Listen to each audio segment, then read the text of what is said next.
Welcome to part 1 of 4 in our e-commerce checkout best practices 2019 series. I'm Nathan with Snipcart, and today I'll be showing you how to optimize your shopping cart to enhance user experience, boost conversions, and ideally reduce shopping cart abandonment rates for your site. In this first part, we'll be looking at some statistics on why it's important to optimize your checkout process and why people tend to abandon their cart in general. We'll also look at 2 areas related to shopping cart abandonment which you cannot control, and then we'll go over the very basics of what every shopping cart needs. Let's get started. When looking at the statistics for shopping cart abandonment, it can be a little intimidating for online merchants. Shopping cart abandonment accounts for $2 to $4 trillion in losses per year, according to AnnexCloud.com. Also, according to CreditDonkey.com, the average rate of cart abandonment changes by device. There's a 73.1% rate of abandonment for desktop users, 80.7% by tablet users, and a whopping 85.6% by mobile users. Now, this is especially important as shopping from mobile devices has become increasingly popular and doesn't show signs of stopping anytime soon.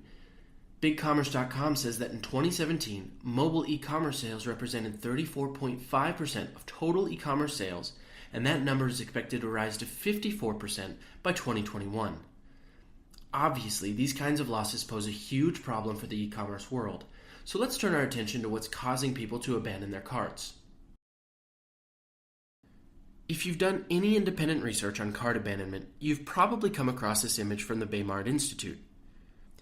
This has been pretty much the standard data set for cart abandonment statistics, and for good reason.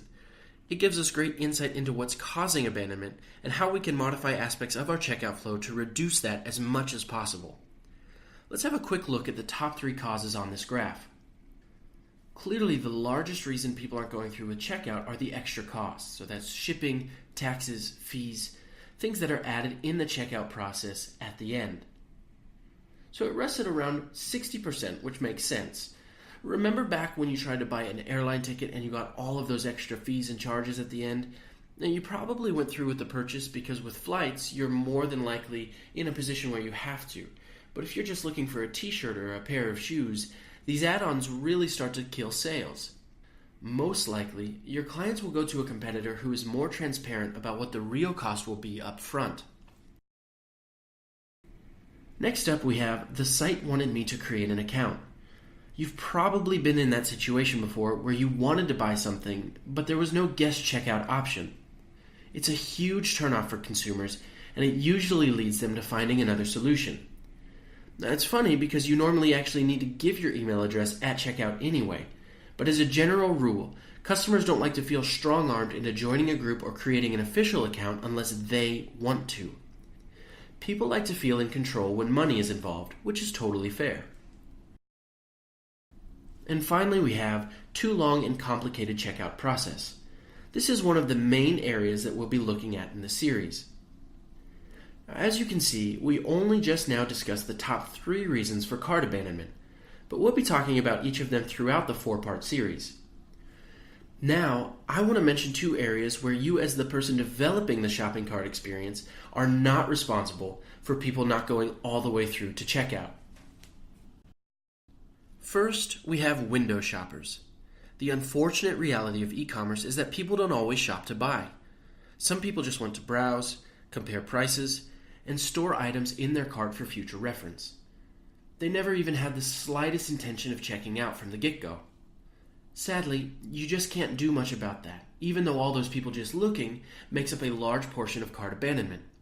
So some statistics put this number as low as 40%, but the reliable Baymard Institute puts it as high as 58.6%. Either way, that's still a substantial amount of people just browsing, but not going through a checkout. Second, you have merchant constraints, which include shipping and payment methods. So if you're a developer designing a cart for a client, you're obviously limited by how the merchant operates their business. And if you're actually the merchant, you may still be constrained by the cost of the business.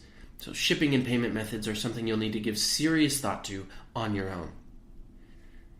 Even if you design the most beautiful checkout experience on the planet, but the merchant only accepts Amex and/or has high shipping rates, customers will likely leave their cart. Now, this is in no way an excuse for not making your checkout flow as awesome as possible, but it may lead to a conversation you want to have with your client about why people are abandoning their cart. Plus, it also takes some pressure off you as the developer if you have an awesome cart design, but conversion rates are low. Okay, now let's get started with shopping cart basics. At a minimum, when an item goes into the online shopping cart, your customer should be able to see and edit 3 things: product inventory with pictures and descriptions, product quantity, and product options. Each of these 3 fields needs to be shown in a clear, organized fashion, and the page should update any changes made automatically, without the user needing to refresh the page. Giving your customer the ability to modify their cart in real time builds trust and, in turn, results in higher sales. If at any point your client can't easily remove products that they don't want, you come off a bit shady. If your client can't easily add a new product or change quantity, size, and color, you look sloppy. And if they can't easily do any of that, you just come across as lazy. Why? Because with all of the easily accessible technology available in 2019, tech expectations are very high. People want websites that are advanced and user-friendly. Just remember, your clients are giving you their hard-earned money, so they want to be able to clearly see and have complete control over what they are buying. Again, that's totally fair. We're about to wrap up part 1 of our 4-part series on e-commerce checkout, but first, here are 2 quick but very important tips to think about. You need to optimize your cart and ideally your site for 2 things. First, colorblind users. We talked about clarity and organization of design, but you also need to make sure your design is friendly to the colorblind community. This is particularly important when it comes to editing colors of a given product. In the video description, I've put a few links that provide more guidance on this topic. And second, mobile users. We talked about mobile shopping a little bit as well, but I cannot stress this enough. If your e-commerce site is not optimized for mobile, including an easy, enhanced checkout flow, you're just throwing money down the drain.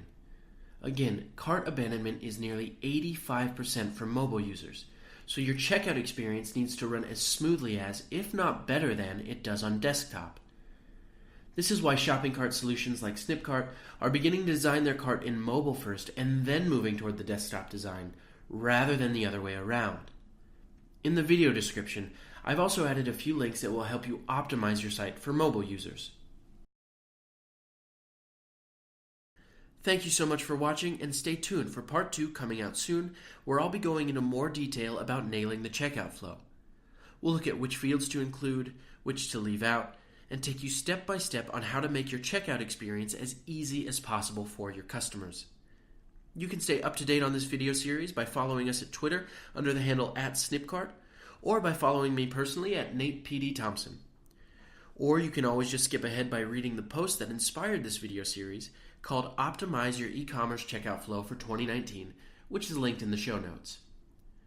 And as always, if you enjoyed this video, feel free to share it with people you think would find it valuable. Thanks for watching, and we'll see you soon.